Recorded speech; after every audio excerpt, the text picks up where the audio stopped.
So what's going on, guys, and welcome back to episode number 3 of our Inter Milan career mode. And in this episode it's going to be our first competitive games that we are actually going to be playing. So the first one of them is going to be up against Atalanta, and it is going to be at home at the San Siro Stadium. So it's going to be a big game for us, and hopefully we can get off to a flying start and pick up all 3 points. So having a look at our starting lineup, I think we're going to be rocking with this at the moment. So we're going to be going with Handanovic in goal. We're going to be going with left back of Tejes, Miranda.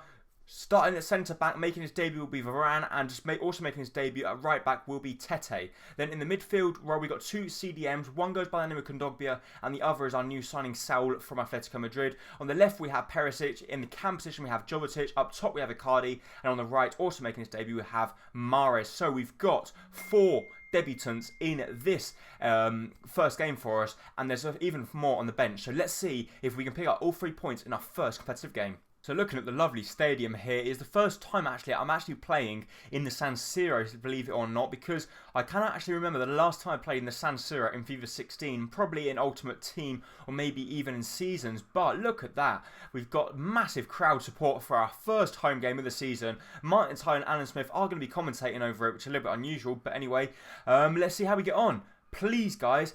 Both debutants, well, Miranda is also saying he's going to be making his debut, but also Rafael Varane, a massive signing for us, our highest rated signing. Let's see how we can do in his first competitive game for the club. Got a good chance for ourselves here. Mahrez has robbed the ball down the right hand side. He's going to be up against Marcelio. He cuts back inside. Lovely skill move from Rehab Mahrez. He's through against the goalkeeper. He goes for the shot, and it might have been fine in the far corner, but got a really good block from the Atalanta centre-back Paletta, and his deflection just went inches wide of the post. The goalkeeper was deceived, and it nearly went into the back of the net. We've got a good chance here. Cardi's beating his man down the left-hand side. He's going to bring the ball back to Perisic. Perisic to strike it. And Perisic, the Croatian left midfielder, blazes his shot over the bar. And that's by far the best chance we've had so far in this first half. Very close there to open the scoreline. Trying to create one last chance for ourselves here. We're going to try and find Perisic, but unfortunately, we're just finding it too difficult to find any clear-cut chances. But Icardi's got the ball here. He's running at his centre-back. He plays the ball out wide to Rehab Mahrez. Mahrez cuts back inside with the fake shot. He goes for goal. It goes up in the air. Comes back to Mahrez. He goes for another strike, and once again, it gets blocked. A 2 double block there from the Atalanta defenders, and 60 minutes into the game, so after going past the hour mark, we're really struggling to create chances. Is it time to maybe take off someone, a holding midfielder, and bring on a more attacking one like Renato Sanchez, or do we go for the more risky approach by taking off an experienced player like Icardi and bringing on someone like Leroy Sané? So Kondogbia is finding Rehab Mahrez. Mahrez through to Icardi. Icardi to strike it, and he's hit the crossbar. That is a really good chance for ourselves there, and Icardi, our number 9 striker, blazes the ball, and it looked like it was finding its way into the top corner, didn't it? But no, it hit the top of the crossbar. How close is that? Right in the top corner that was heading, and now it's time to make substitutions. We're going to take off Saul, and we're going to bring on Renato Sanchez. We're going to bring on Ava Banega instead of Jovetic, and we're going to take a big risk here, take off Mahrez, and we're bringing on Leroy Sané. So, we're bringing on 2 new debutants. We're bringing on Renato Sanchez and Sané, and we're bringing on Ava Banega, who's also a debutant. So Leroy Sané plays the ball out wide to Icardi. Icardi's trying to find his way back inside. He finds Renato Sanchez. Renato Sanchez on the ball. Can't really find anyone that way. He's going to turn back inside. Finds Ava Banega. Banega turns his man, and Banega goes for goal just with 8 minutes remaining now. Are we going to find the breakthrough, or are we going to draw blank in our first competitive game at the San Siro Stadium? So Kondogbia through to Tete. Tete through to Mario Icardi. Icardi's got the ball. Icardi's got the ball in a really good position. Icardi goes for goal. And once again, it's the last-ditch tackle by the Atalanta centre-backs that we're really struggling with. That was obviously finding its way into the back of the net. The keeper was never going to be saving that. It hits him in the chest. And oh dearie me, with just 2 minutes remaining, we play the ball back to Rafael Varane, the last player we want to be hitting it from range, but Varane strikes it, and Varane has found the back of the net. What a way to mark your debut for the club. The centre-back that we ended up paying €35 million from Real Madrid. He was struck straight into the starting lineup. For some reason, he's on the edge of the box. We play the ball back to him, and what about that for a strike from a centre-back? Kept his composure, kept it low, right in the bottom corner. Keeper no chance. We're 1-0 up. Just 1 minute to hold on, and we've picked up our first 3 points. A fantastic way to win. Not the most convincing, but it's promising that we're picking up 3 points. So guys, that is it. We end up winning the game. What a dramatic way to finish the game. Not much happening. And then Rafael around with an absolute thunderbolt. Fires that one into the back of the net. But just look at them stats.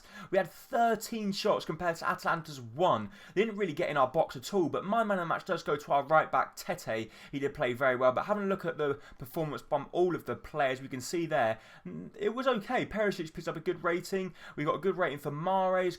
Not so bad for Icardi. It could have been better. But the most important thing is, the team is gelling, and it's obviously going to be difficult when you've got a team that haven't used to been playing with each other, and they end up pretty much getting put together, a whole brand new team, and we've ended up winning. Fantastic result for us. However, we've got some really good news here. Schalke have accepted a €19 million bid plus Rodrigo Palacio for Maximilian Meyer. That could be a really good signing for us. Only 19 years of age. He does look very promising.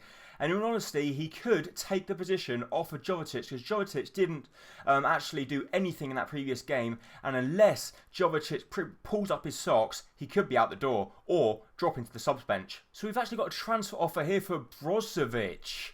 Wow, this guy does look very promising, but he's not actually in our starting lineup. So if Southampton go ahead and give us a lot of money for the young guy, maybe if they give us like something like 35 million, we could let him go, because I don't know whether he's got that good of potential, but he does look very promising. And to be honest, I don't really want to let him go, but we've got some good news here. Maximilian Meyer will be joining the club on a 4-year deal, and Palacio will be leaving it. So Maximilian Meyer has joined the club, a fantastic central attacking midfielder for us. And do we start getting rid of people? I'm not sure. They're saying they give us 19 million. We're saying no, we want to keep Brozovic because he is a very decent player. And I think we better look at maybe start selling off some people. I'm not 100% sure. We'll have to wait and see. But before that, we do have a game against a team that have previously got promoted into the division, and they go by the name of Crotone. So we are going to move into the second and final game of the episode, which is obviously going to be away from home against Crotone. So I do believe they probably will have a smaller stadium, but we need to put in a good performance, and we're going to be playing in our away kit or alternative kit, as it does look very sexy indeed.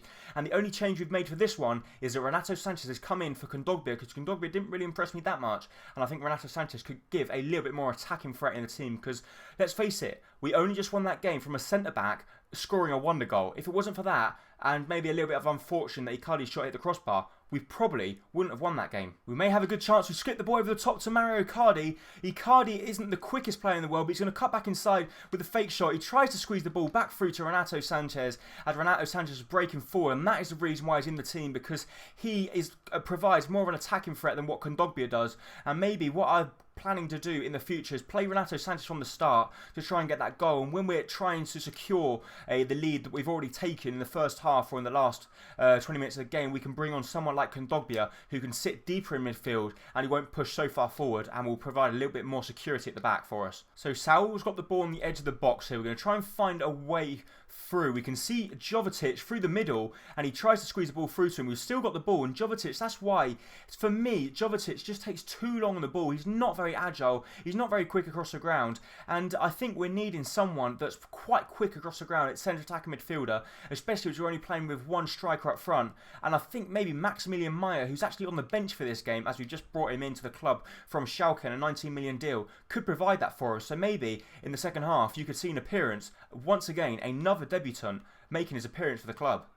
But Riyad Mahrez here, he skipped past one. Riyad Mahrez is still going. He's going to cut back inside. Lovely scoop turn from Mahrez. Mahrez goes for the shot. And I think that took a little bobble before he struck it, because obviously a player of his quality shouldn't be blazing the ball over the bar from that far, should he? A little bit disappointing from Mahrez. He's done all the hard work, and he needed to get it on target there. Make the goalkeeper work. We don't know how good he is. So once again, we've got another good chance just for the half-time break here. Icardi's got the ball. Icardi finds Jovetic. Jovetic, once again, that's what I'm talking about, guys. He's just not agile enough. I turn one way and it takes him like 10 minutes to react, and I'm not used to that, because I'm used to playing with like Portsmouth players. Portsmouth, like our Cam, is very good. Hachimaster is very agile across the ground, and obviously he is very quick as well. So that's the reason why a player like Jovetic is more technical, and for me, I prefer quick, whizzy players, littler players. So Jovetic hasn't impressed me at all in that first half, so he's going to be taking the substitute bench for the second half, and Maximilian Meyer will be coming on to make his half-time debut for the club. And let's see how he gets on. Come on, Meyer, impress me, and maybe you could pick up a start in the next game, which is in fact the big Milan derby against Milan. Good chance for them here. They strike it. And that one goes wide of the post. But considering they haven't had any chance whatsoever, that could have been the best chance of the game. And to be honest, I am very much enjoying playing football with Inter Milan. This career mode does seem like it's going to be very interesting for me because I love the team that we've actually established for ourselves here. But the problem is we're failing to create that many opportunities. And as you guys know, yes, it's good keeping clean sheets. But if we can't score, we're not going to win games. So Saul on the ball, Saul through to Rehab Mahrez. Mahrez has turned his man. Mahrez to strike it. It's a good save from the goalkeeper. Comes back to Renato Sanchez. Sanchez tries to cut back inside. And the centre-back does very well once again. And once again, we're hitting the hour mark. Do we make another substitution, another attacking substitution? Bring on Leroy Sané, or maybe even take a big of a risk and bring on someone like Marcus Rashford, who's obviously going to be full of beans as he hasn't played for the club yet and maybe could provide something special for the club. But we've got a good chance here. Mario Icardi is going to fizz the ball across the face of goal. It comes to Rehab Mahrez. And just as we were saying, we're failing to create that many opportunities. Rehab Mahrez picks up his first goal for the club. And it's a lovely piece of work down the right-hand side. Saul 2 playing the ball to Tete. Tete with a lovely ball through to Icardi. Icardi plays the ball to the baseline and fizz the ball across the 6-yard area. It comes to Rehab Mahrez. A lovely confident touch from him. The goalkeeper can't get there. And that's opened the scoring. Inter Milan 1, Crotone 0.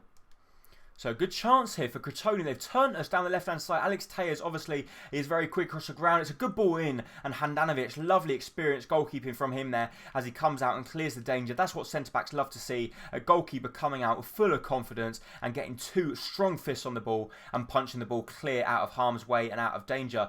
But to be honest, since we've scored the goal, Crotone have really grown into themselves and they're really pushing for that equaliser. Crotone, they got a really good chance. Come on, Handanovic. Yes.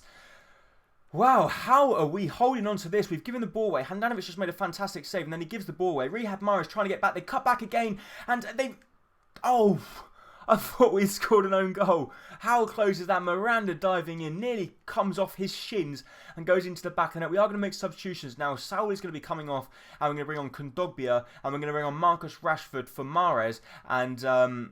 do we leave Rashford on the wing? No, we're not. We're going to put Rashford up top. Icardi can come back. And let's see if Rashford can terrorise the defenders. And there's going to be a little bit more space. How did their defender miss that one? Actually, Miranda, that was a clear handball. The referee should have given a penalty. So he squeezed the ball through to Marcus Rashford here. Rashford's got up against his man. Rashford's trying to take him on. Can Rashford, who's just come on the pitch, take on his man here? He's gone past him. Rashford to go all the way. Rashford to strike it. And Rashford has scored. He's done in England. He's done what he did with his English debut. As soon as he comes on the pitch, he scores within 2 minutes. What a lovely counter-attack. He out-muscles his defender there. And the sheer pace on the ball completely outfoxes the goalkeeper. The goalkeeper can't keep it out. And considering we're under the cosh, we nearly score an own goal with Miranda. Marcus Rashford just come on the pitch. And the 18-year-old has scored his debut, or has scored a goal on his debut for the club. A fantastic way to start. Marcus Rashford, 69 rated, has already scored for us. So guys, the referee's blown the final whistle. That was a much more convincing win, wasn't it? As we ended up winning that one 2-0. Rehab Mahrez and Marcus Rashford obviously picking up the goals there. Mario Icardi did play very well, picked up man of the match rating. And as you see there, look at the substitute bench. Jovicic only picking up a 5.7 rated, Rashford 7.3 and Handanovic 8.1. Lovely performance from us there. Not the best, most convincing in possession, but I'm never a possession guy. I normally go for the shots. Obviously, that's what counts. More shots, more goals. That's what wins you in football matches, and that's what we've done. But considering that is transfer deadline day, and we're going to end up this episode now. So thank you so much for watching this episode of Career Mode. If you did enjoy it, please hit that like button down below, as it's going to be very much appreciated. And don't forget, if you're around here, hit that subscribe button to keep up to date with all my latest videos and career modes. Thank you so much for watching. Bye bye.